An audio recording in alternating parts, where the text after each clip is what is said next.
Hello everybody, I am back at UK Games Expo 2023. I am here with Richie from Hachette Boardgames to find out what the latest and greatest they have at the show this year is. Richie, pleasure to meet you, sir.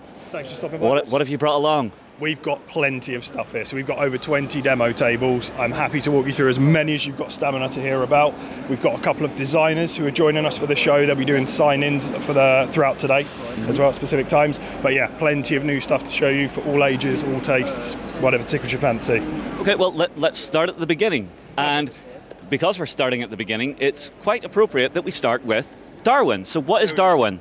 So this is a family weight sort of set collection game set on a rondel, and if we have a peek at it, you get mechanically what you're doing, gathering a tile. You start off with your research book, boom, whichever animal tile you take goes on a specific part of your board, and each of these things are going to get you little bonuses, ways to score points by the end of the game. So you're doing a bit of set collection, a bit of pattern building on this board essentially.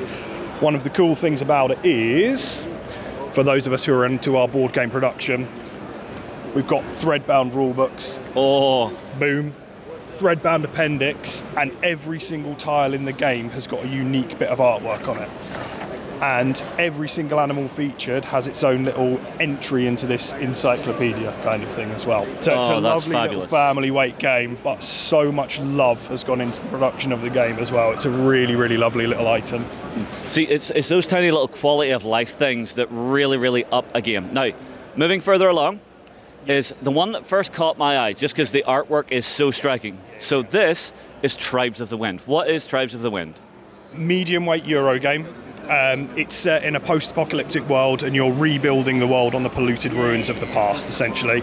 At its core, it's a hand management game, and every card you play, its power is dictated by the cards in your hand and the cards in your opponent's hands. Oh. So hence all of the cards being displayed on those stands, because you might need a majority of the water element in order to be able to play a card. You might need fewer air cards than both of your neighbours or something like that.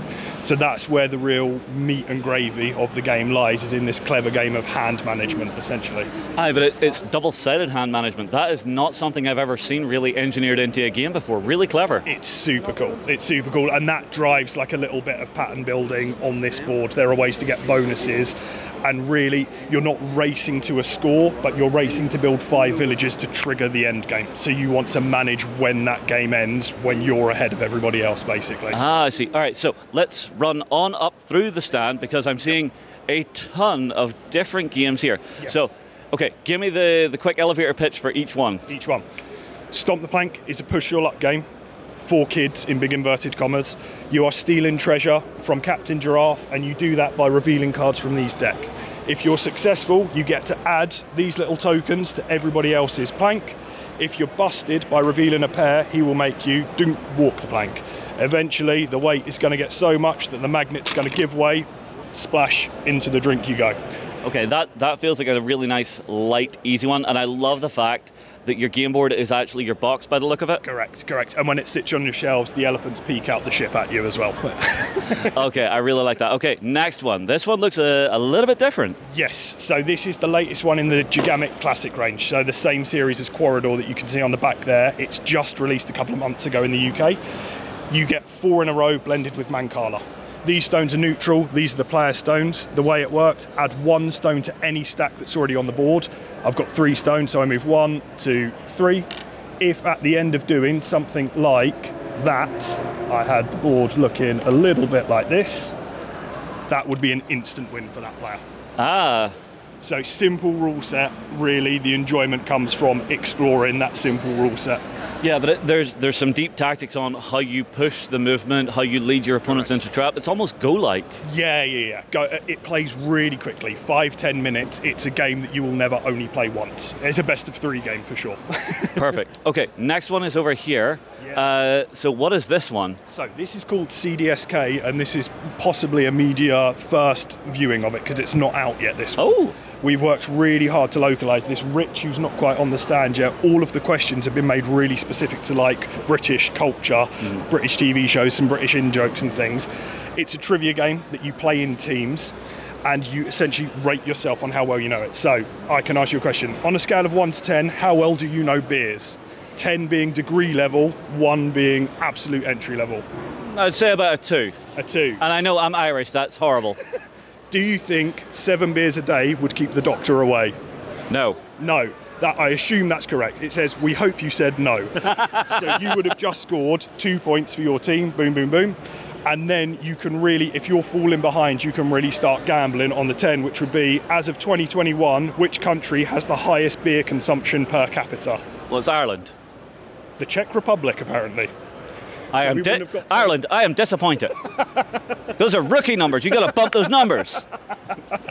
Okay, let's. Yeah, that's that one. That's cool. Okay, let's go on through because you guys have tons upon tons upon tons of games to look at. So, start with this one. Okay, we're going to start here. What is this? We had stock of this yesterday that sold out in 12 minutes. We managed to get more of it to the show today, and it explains the stupid outfit I'm wearing. Florian, the designer, has joined us. This is a deck building game where most of the phases are played simultaneously. So it accommodates 1 or 6 players in 45 minutes. Wow. It's a deck builder for Eurogamers, really, and it's like an efficiency engine, basically, and you're racing to 80 points. So humankind is extinct. You want the most intelligent group of primates by the end of the game. Oh, this sounds right up my street. You would, much more carefully than this, draw a hand of 4 cards, arrange your 4 cards like this, and everything you make in a complete box, you're either going to gain resources or way to generate points. Everything you have left after that phase, you get to add a new primate into your deck. You don't know exactly what you're buying. All of the decks are face down, but you know that they will score you points. They will get you batteries, which is a resource. They will get you rage. That's your scrapping mechanism. And chimps are versatile, so they'll let you copy other effects that are already in your tableau. Ooh, okay. Just from hearing the mechanics of that game, honestly, I'm very. My wallet is twitching. That's all I'm going to say. My wallet is twitching. Yeah. Okay. No, you have another one. Last thing about that. First print run has got a UK exclusive cover, so the rest of the world have got the Eiffel Tower. We've got Big Ben in the UK for the first print run. Nice. All right. Now this is one that I love because I have played Northgard the video game. I am very curious to play it on the tabletop. Sweet. We've got Studio H here with us demoing this one today because we've got 2 expansions that were part of the Kickstarter that are coming to retail as well now. The short pitch of it is it's a 4x game with some asymmetry and deck building in it, basically. It will play in like 60 to 90 minutes once you've got your head around the game. Okay, and translation from the video game to the tabletop, very similar mechanically? I haven't actually played the video game, but if you pop back and talk to Thibaut, he'll give you a much better representation of it. I know the theme and the artwork and everything like that is spot on, but I haven't played the video game personally myself. Okay, so basically the way to say this one is, folks, if you have played this one on the digital, come down here today to UK Games Expo and you can play it on the tabletop. Okay, now, behind Mr. Cameraman, yes. I am not even going to try and pronounce this. I pronounce it Roa, so that's what I'm going for, or Roa. But yeah, this is released at the show, so over this weekend it's the first time it's available. It's a tableau building game where your board is your tableau. Again, whether you're playing with 2 or 5 players, you draft with your 2 neighbours, so the time of the game is the same regardless of the player count. Draft cards, dunk, add 1 to wherever on your board, and then this little thing will count you through your 12 rounds, and each round you will trigger every single ability in every column. So this round we'll do this one, this round we'll do this one, as we go around the board. So you're going to activate that card 4 times throughout the game, essentially. Ah, I see. And again, it's just an engine building tableau sort of game where you're racing to score the most points by the end. I'm sensing a theme to some of these. Yeah. Okay, let's scoot on down, because there's one which the artwork instantly is drawing me, because it kind of looks cute, but weird and freaky at the same time, which I'm into that. On this one, yeah. This is a neat twist on set collection, basically. So you are researching these fantastical creatures. Objectives score you your points. The gear doesn't score you points, but it gives you powerful abilities, and the monsters and creatures are how you fulfill objectives. The way the game works, every player will have 2 dominoes. You use these dominoes to create coordinates. So 2 and 1, I could take this card here, for example, add that to my tableau, bosh. And then each player will have 2, and there'll be 1 domino in the center of the table that you cycle through. So the dominoes will slowly make their way around the table. So what you're able to pick and the coordinates you're able to get is going to slowly shift and change. Correct. And you only refill the board after every player has taken 2 actions as well. So your options will deplete as you go. Yeah. Awesome. All right. Now, these guys have tons and tons and tons of games. So, come along down here. Three more. So, we have 3 more. So, Icky? Iki, this was just nominated for the Kennerspiel 2023, which is very exciting. It's a Euro game set in a rondel, and you have a variable pool of actions. Each player will hire these artisans. If you use their workers, you will level them up, and that player will get ongoing bonuses. Eventually they retire, so the pool of actions constantly changes. For those people who are familiar with the game, we have got an exclusive pre-release of some of the Akabono expansion, which is actually releasing at Essen. So we've got some early copies here of that one. So basically, if you love this game, don't miss your chance to come down and get it early? Correct.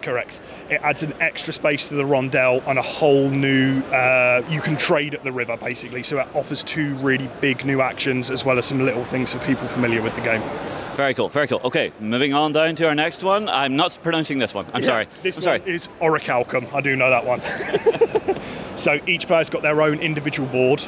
Mechanically, the cool thing about it, you're exploring your island, but every bit of exploration you do will be paired with an action. So that would have a land tile on it when it's set up.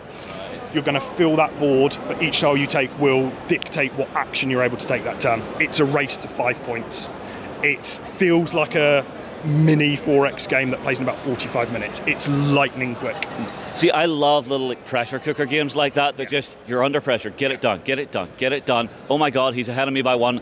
Yeah. He's 1 away, I need to hurry up. One of the ways you can score points in this is by attracting the gods there, and you can actually steal those from players throughout the game. So you can gain a point while someone else loses a point, which adds a nice little bit of tension in there as well. Very, very cool. Okay, last one then. Last one. So, Acropolis. Yes. Is this a new baby you've got with you? This was a new baby last year, and it won People's Choice and Judges' Best Family Game Award. And as you can see, it's gone on to win loads of other stuff. It was long listed in the Spiel des Jahres Awards this year as well. Jules, the designer, has come to join us. He'll be doing signings today as well. It's a city building game where you build outwards and upwards. So each tile has got plazas and districts on it. If your districts obey certain placement restrictions, multiply them by all of your plazas. The catch is everything on tier 2 will count as 2 of that district, everything on tier 3 will count as 3 of that district, and so on. So it's a really accessible game that I, a Euro gamer, have played 50 plus times outside of demoing it, however many hundreds of times I have. Well, it sounds like you have a lot to show off. For anybody who is coming down to the show this weekend, where can they find you? We're at stand 2538, and we're all dressed in silly costumes, so we should be easy to spot. Wonderful. Oh, okay, well. I think that is time for us to wrap up. But as soon as this announcement is over, I have my favorite question to ask, and hopefully you can still hear me. Cameraman, give me a nod. Could you hear me? Well, right. I guess that's the crowds are about to be let in, so let's wrap this one up. But before I go, I have a question for you. Sure. It's a cheeky, chappy Irish question. Yeah. Would you like to give away a prize? Sure. We can give away a copy of Acropolis today, and I'll try and get Jules to sign it as well when I catch him today. Okay. Well, guys, if you want your chance to win a copy of Acropolis, a very highly award-winning game, get your comments in below on this post on the live blog. We will move on, and we will see you again at UKGE.